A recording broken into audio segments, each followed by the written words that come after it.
은퇴를 앞두고 있거나 이미 은퇴한 사람들에게 가장 자주 들리는 말이 있습니다. 이제 좀 쉬세요. 그런데 이상하게도 정말 쉬기만 하면 마음이 더 무거워진다고들 말합니다. 평생 바쁘게 살았습니다. 회사 가고 사람 만나고 책임지고 월급날 계산하고 자식들 챙기고 정신없이 달려왔는데 막상 은퇴하고 나면 갑자기 하루가 너무 길어집니다. 아침에 눈은 뜨는데 갈 곳이 없고 전화 오는 사람도 줄어들고 나를 필요로 하는 일이 사라진 것 같은 기분. 처음엔 드디어 자유다 싶다가도 어느 순간부터는 몸 여기저기가 아프기 시작합니다. 실제로 많은 은퇴자들이 비슷한 이야기를 합니다. 회사 다닐 땐 버티던 몸이 왜 은퇴하니까 더 아픈지 모르겠어요. 그런데 의외로 문제는 몸 자체보다 삶의 리듬이 무너지는 데 있는 경우가 많습니다. 특히 남성 은퇴자들에게 이런 현상이 많이 나타납니다. 직장 중심으로 살아온 세월이 길다 보니 인간관계 대부분이 회사에 묶여 있었던 겁니다. 퇴직과 동시에 관계도 끊기고 역할도 사라집니다. 그러다 보니 병원 가는 일이 일상이 됩니다. 허리가 아프고 혈압이 오르고 잠이 안 오고 이유 없이 우울해집니다. 그런데 놀라운 건 이런 삶이 꼭 거창한 변화가 아니라 아주 작은 계기로 바뀌는 경우가 많다는 겁니다. 누군가는 동네 걷기 모임 하나로, 누군가는 합창단으로, 또 누군가는 책 읽는 모임 하나로 다시 살아갈 힘을 찾습니다. 제목 속 70대 어르신 이야기도 사실 특별한 이야기가 아닙니다. 오히려 우리 주변 어디에나 있는 현실에 가깝습니다. 은퇴 후 가장 무서운 건 돈이 없는 것만이 아닙니다. 내일도 기다려지는 하루가 없어진다는 게 더 큰 문제일 수 있습니다. 병원 말고 갈 데가 없었어요 라는 말.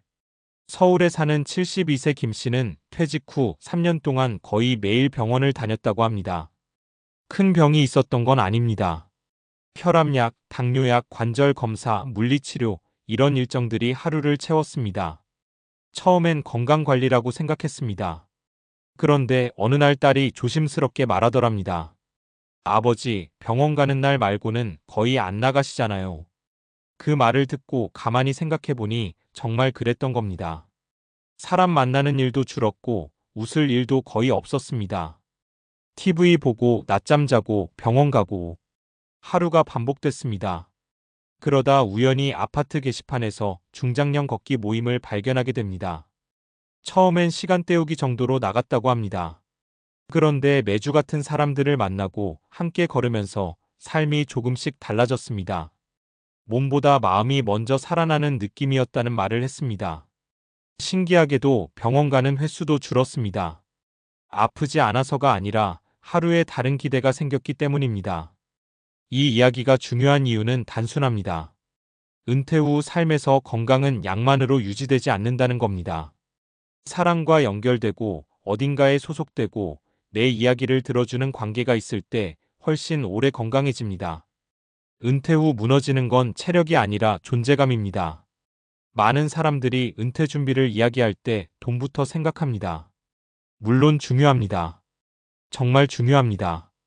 하지만 막상 은퇴자들을 오래 만나보면 의외로 더 힘들어하는 건 다른 부분입니다. 이제 나는 어디에 필요한 사람인가? 이 질문이 생각보다 깊게 남습니다. 회사에서는 누군가 나를 찾았습니다.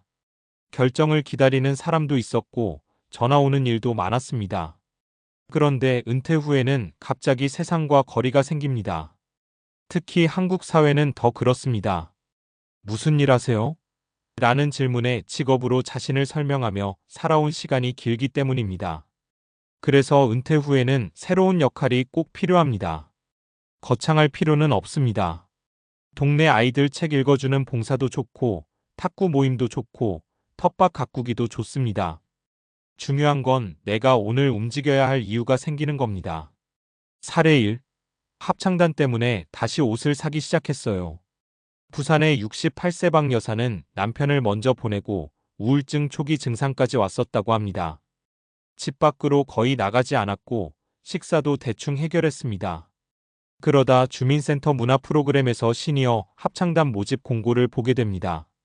처음엔 노래를 잘해서가 아니라 그냥 사람 목소리라도 듣고 싶어서 갔다고 합니다. 그런데 그 모임이 인생을 바꿨다고 말합니다. 매주 연습 가려고 머리도 하고 옷도 고르고 사람들과 차도 마시게 됐습니다. 무엇보다 누군가 오늘 안 보이시네요? 라고 물어주는 게 그렇게 고마웠다고 합니다. 박 여사는 이런 말을 했습니다. 사람은 누가 기다려줘야 사라지는 것 같아요.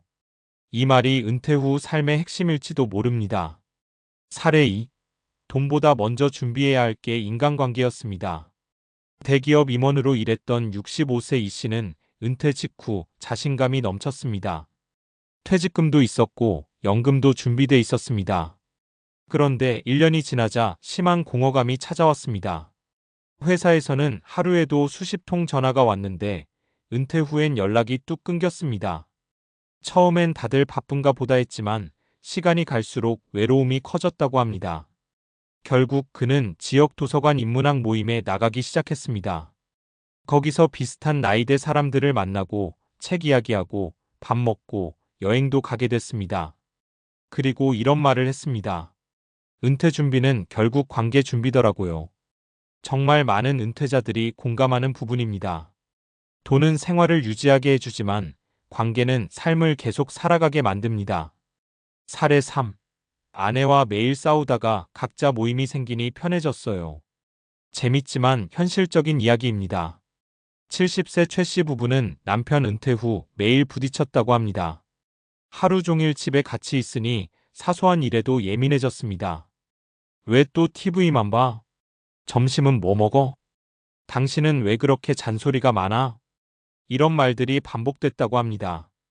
그런데 남편이 바둑 모임에 나가고 아내는 라인댄스를 배우기 시작하면서 분위기가 달라졌습니다. 각자 이야기할 거리도 생기고 하루가 덜 답답해졌습니다. 무엇보다 서로에게 지나치게 의존하지 않게 됐습니다. 은퇴 후 부부관계에서 중요한 것도 바로 이 부분입니다. 각자의 세계를 유지하는 것.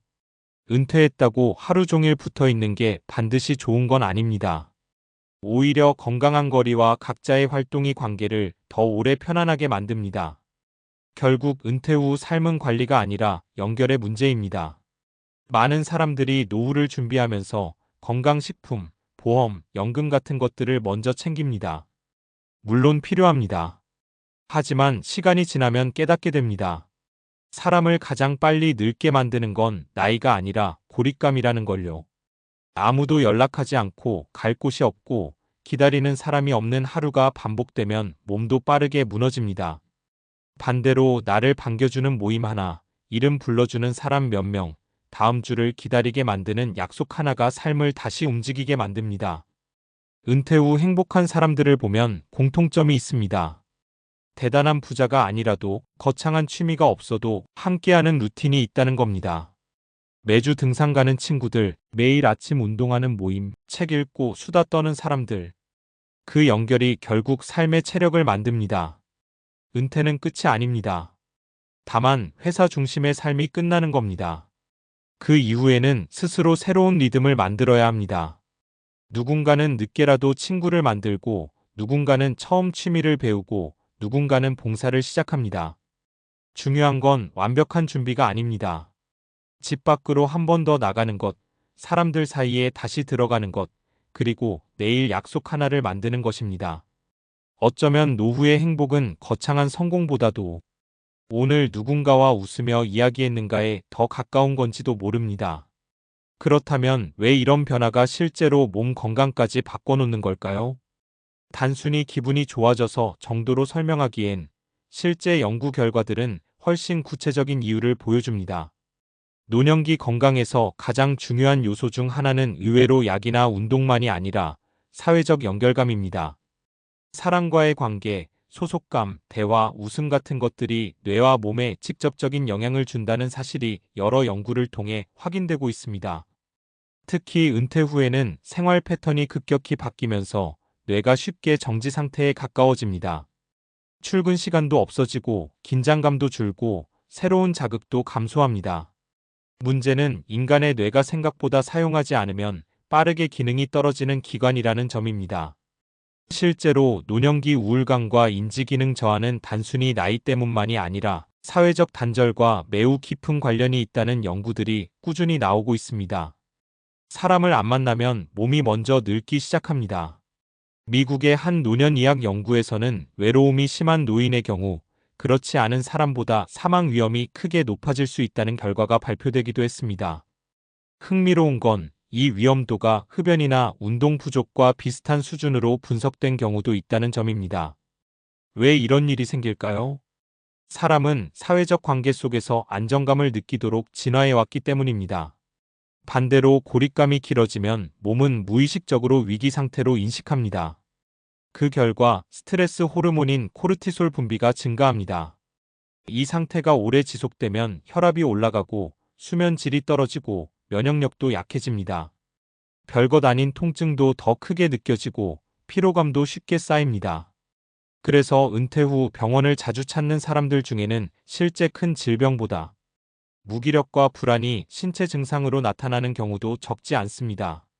반대로 사람들과 자주 어울리고 활동적인 모임에 참여하는 노년층은 스트레스 지표가 상대적으로 낮고 우울감도 덜하다는 연구 결과들이 많습니다. 결국 몸은 마음과 분리되어 움직이지 않는다는 뜻입니다. 특히 남성 은퇴자들이 더 위험한 이유. 노년기 외로움 문제에서 자주 언급되는 특징이 하나 있습니다. 바로 남성 은퇴자들의 사회적 고립 위험이 더 높다는 점입니다. 이유는 단순합니다. 여성들은 비교적 관계 중심의 모임을 유지해온 경우가 많지만 남성들은 직장을 중심으로 인간관계가 형성된 경우가 많기 때문입니다. 회사 다닐 때는 매일 사람을 만납니다. 회의하고 식사하고 전화하고 부딪히며 살아갑니다. 그런데 은퇴와 동시에 그 관계 대부분이 끊깁니다. 문제는 여기서 끝나지 않습니다. 갑자기 시간이 많아졌는데도 정작 어디에 가야 할지 모르는 상태가 됩니다. 그러면 집에 머무는 시간이 길어지고 활동량도 줄어듭니다. 활동량 감소는 근육 감소로 이어집니다. 노년기 근육은 단순히 움직임만의 문제가 아닙니다. 근육량 감소는 낙상 위험, 당뇨 악화, 관절 통증 증가와도 연결됩니다. 특히 60대 이후에는 근육이 매년 자연 감소하는 경향이 있는데 여기에 활동 부족까지 겹치면 몸 상태가 훨씬 빠르게 무너질 수 있습니다. 그래서 전문가들은 노년기 건강 관리에서 운동을 해야 한다보다 더 중요한 개념으로 계속 움직일 이유를 만들어야 한다고 말합니다. 혼자 운동하면 오래 못 가는 경우가 많지만 누군가와 약속된 운동은 훨씬 지속되기 때문입니다.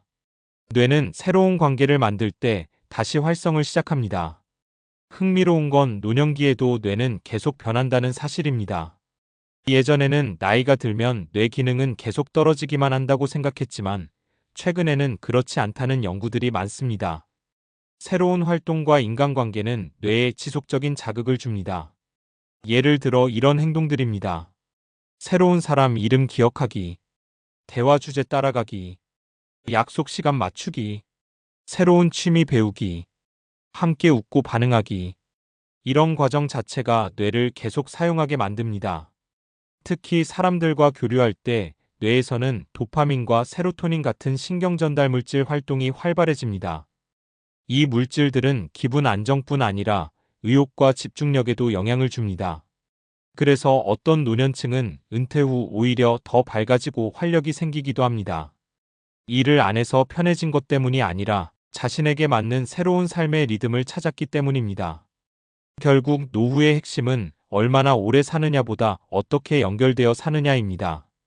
평균 수명은 계속 늘어나고 있습니다.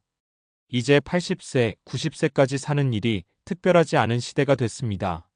하지만 오래 사는 것만으로 행복이 보장되지는 않습니다. 중요한 건 남은 시간을 어떤 감정으로 살아가느냐입니다.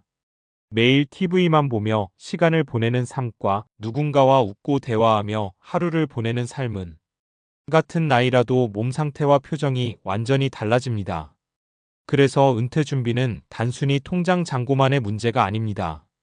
내가 꾸준히 나갈 곳이 있는가? 함께 밥 먹을 사람이 있는가? 아플 때 연락할 사람이 있는가? 내 이야기를 들어주는 관계가 있는가? 이 질문들이 오히려 더 중요할 수 있습니다. 많은 사람들이 은퇴 후 쉴 줄 알았다고 말합니다. 하지만 인간은 생각보다 오래 쉬기만 하면 행복해지지 않습니다. 조금 움직이고 누군가와 연결되고 작게라도 역할이 있을 때 오히려 삶의 만족감이 커집니다. 어쩌면 노후의 진짜 준비는 돈만 모으는 것이 아니라 혼자 고립되지 않는 삶의 구조를 만드는 것인지도 모릅니다.